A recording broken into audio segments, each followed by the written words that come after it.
Mr. Peters, he'll see you now.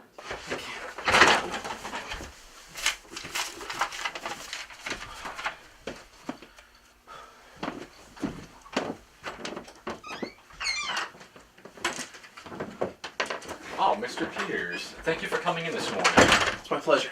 Please, have a seat. Now, I've been reviewing your file, Mr. Peters, and I must say, it is very impressive. You received a score of 174 on your LSATs. It says you have a full ride to Harvard Law, and you graduated in 3 years with a 4.2 GPA. Now, I have to admit though, John, on paper, you might seem a little bit overqualified for a position here. Yeah, I kind of already know that.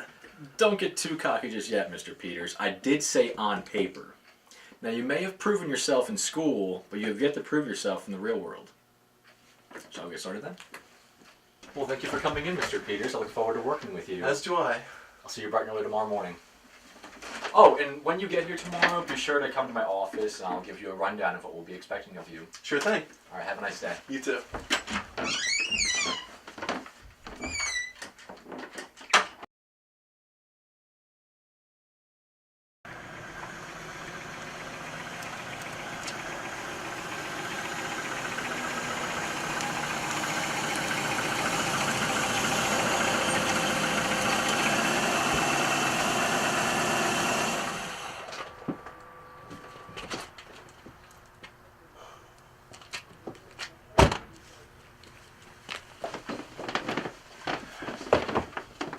What's the address then, Day? John, how wonderful it is to see you. Please, take a seat.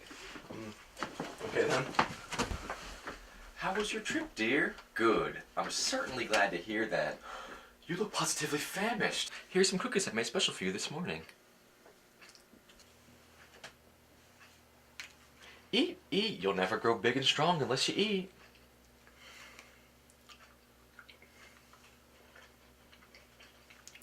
Thank you. Is there anything I could start working on for you today? I'll have you do no such thing. You just sit down and relax. Maybe lay down and take a nap. I want you to make yourself right at home here, dearie.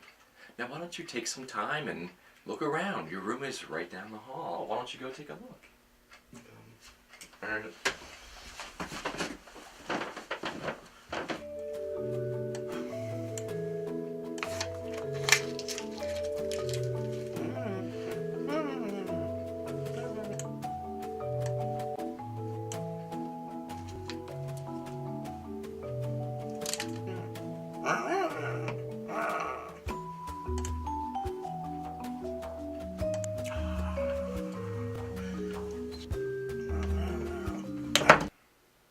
John, Mr. Nearings would like to see you in his office, please.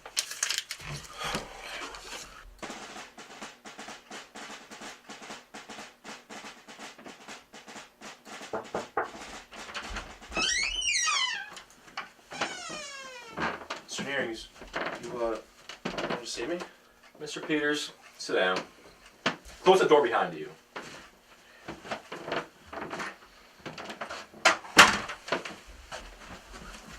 Mr. Peters, I've been a little concerned with the effort that you've been putting in since you've got here this morning. Efficiency, son. Efficiency is what makes every outfit great. Laziness will not be accepted. It reflects poorly on you, it reflects poorly on me, and it reflects poorly on everybody else that's working here. But, Mr. Nearings, earlier you told me... I don't want your excuses, son. I demand results.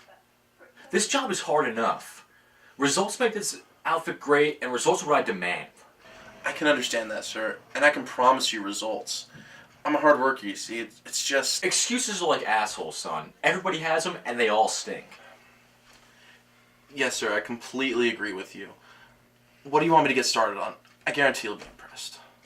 I've had a lot of guarantees, boy, but I don't trust what I can't see with my own two eyes. Because when the shit hits the fan, you need to be able to trust the man in the foxhole next to you. Can I trust you to be in my hole? Because I am certainly not convinced. Listen, Mr. Nearings, I came in this morning ready to do work for you. And I'm still ready to do work for you.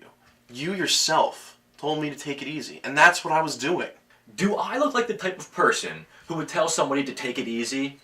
Do you think that I got where I am today by sitting around and doing nothing? I crawled through a river of shit and fought through a hell you could only imagine in your worst nightmares. I will not have my work trivialized by some wet behind the ears punk fresh in his new boots. Now, do I make myself perfectly clear? Crystal. You've a smart mouth, kid.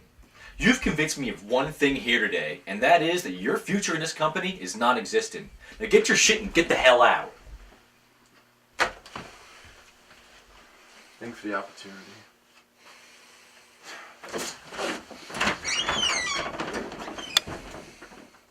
Bum bum, ba-dum. A duck walked up to a lemonade stand and he said to the man running the stand, "Hey, bum, got any grapes?"